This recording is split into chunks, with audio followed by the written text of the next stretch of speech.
informations sur les violences et pour retracer un tout petit peu l'historique. Dans le cadre du projet Muskoka, financé par l'Agence française de développement, il y a 2 zones d'intervention, la région maritime et la région des plateaux. Et sur la base du diagnostic de départ, il a été identifié des séries de renforcement de capacité des prestataires.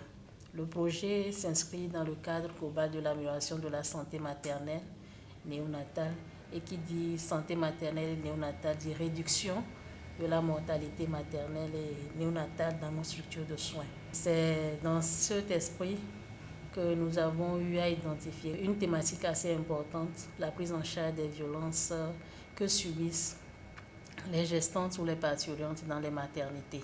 Cette approche est une approche innovante, puisque de façon classique, nos formations, c'est une formation regroupante où il y a des présentations et des discussions, parfois des séances pratiques, mais de façon spécifique pour les violences. La réflexion était de voir est-ce que c'était possible de donner cette formation selon l'approche classique. D'autant plus que notre objectif, c'est d'aboutir à un changement de comportement au niveau des prestataires de soins dans les maternités pour assurer une meilleure qualité de soins à nos mères et à nos nouveau-nés. Ce matin, nous avons assisté à une séance de travail à l'hôpital d'Anéro sur la violence obstétricale. Durant cette séance de travail, nous avons eu à prendre part à des séquences théâtrales sur lesquelles on nous a montré les différents types de violences dont les femmes, les parturientes subissent dans nos maternités et aussi les violences que certains personnels soignants aussi subissent. Si tu n'es pas content, tu vas ailleurs. Parce que moi, là, je n'ai pas le temps. Il y a d'autres urgences. Vous m'écoutez? Et puis c'est tout.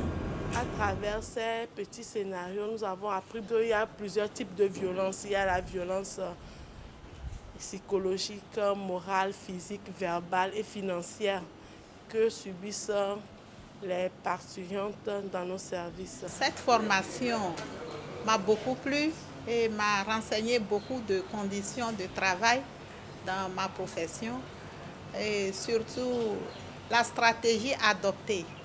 Le Théâtre Forum, c'est une autre stratégie d'éducation qui assimile bien, qui laisse voir juste le résumé et l'essentiel à obtenir dans cette formation. Nous avons essayé aussi de trouver quelques approches de solutions pour remédier à ça dans nos maternités. Respect de la confidentialité, secret professionnel.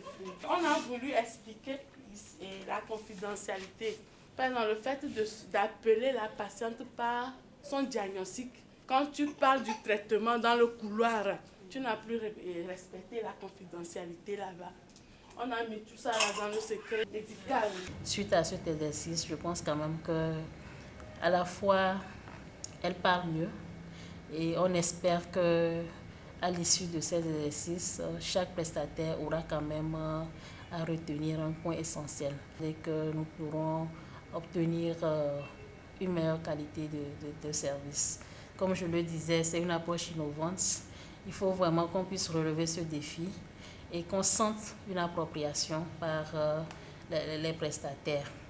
Et c'est seulement sur cette base que la mise à échelle pourra être possible.